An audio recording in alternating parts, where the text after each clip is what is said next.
उषा के दो बेटे थे, ऋषभ और सुनील। ऋषभ उसका सौतेला बेटा था।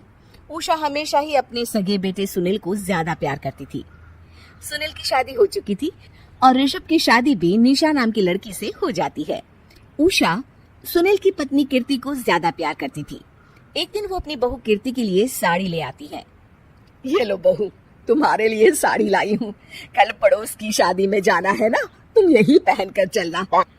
तभी वहाँ ऋषभ आ जाता है। अरे माँ, तुम निशा के लिए साड़ी नहीं लाई? वो भी तो कल शादी में जाएगी ना? हाँ हाँ, वो भी जाएगी, पर उसके पास तो काफी साड़ी होंगी ना। अभी अभी तो शादी हुई है तुम दोनों की, तो उसी में से कोई पहन लेगी वो। ऋषभ ये सुनकर उदास हो जाता है। तब निशा कहती है, आप उदास क्यों होते हो जी? सही तो कह रही हैं मम्मी जी, मेरे पास तो बहुत साड़ियां हैं और सारी की सारी नई हैं। मैं उन्हीं में से कोई पहन लूंगी। वो बात नहीं है निशा। माँ मेरे साथ तो सौतेला व्यवहार करती ही थी, पर मुझे लगता था कि मेरी पत्नी के साथ वो ऐसा कभी नहीं करेंगी, पर आज उन्होंने तुम्हारे साथ भी वैसा ही व्यवहार किया। ऋषभ उदास होकर अपने कमरे में चला जाता है। ऋषभ को उदास देखकर निशा को अपनी सास पर बहुत गुस्सा आता है। एक दिन उषा सुनील को कुछ पैसे दे रही होती है। ले बेटा सुनील, ये कुछ पैसे रख ले और बहू को कहीं घुमा लिया। जी मम्मी जी। सुनील वहां से चला जाता है।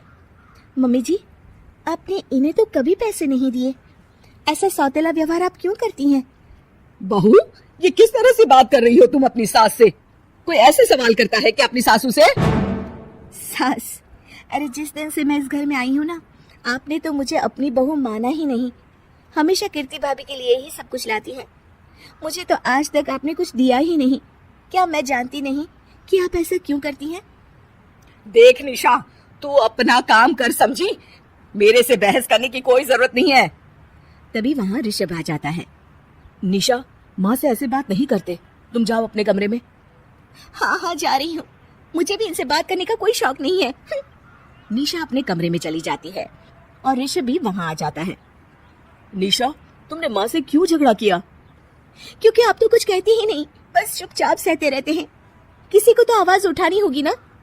कोई बात नहीं निशा, तुम गुस्सा मत करो, शांत हो जाओ। निशा रसोई में खाना बना रही होती है। तभी वहाँ कीर्ति आ जाती है। निशा, तुम मार्केट से ये सामान ले आओ। मैं क्यों जाऊँ? आप भी तो जा सकती हो ना, दिख नहीं रहा कि मैं खाना बना रही हूँ? हाँ तो क्या हुआ, खाना बनाने के बाद चली जाना। हाँ हाँ, खाना भी मैं ही पकाऊं, बाजार जाकर सामान भी मैं ही ले आऊं, खुद तो कुछ करोगी नहीं, है ना? ओहो, जुबान तो देखो कैसे चल रही है।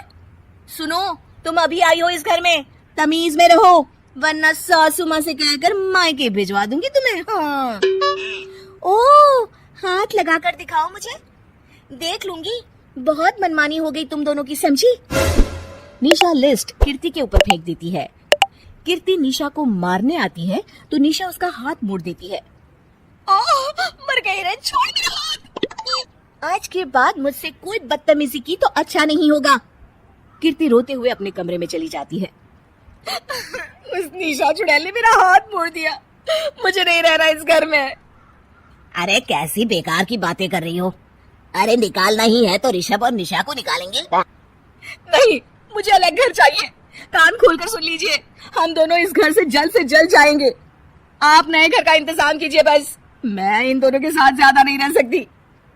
हाँ वैसे मैं भी कुछ दिनों से सोच रहा था, अच्छा हुआ तुमने कह दिया, मैं माँ को भी बता देता हूँ। माँ, वो क्या करेंगी तुम्हारे साथ जाकर? मैं चाहती हूँ कि तुम और मैं, बस हम दोनों ही कहीं शिफ्ट हो जाएं, इस सब झमेले से दूर।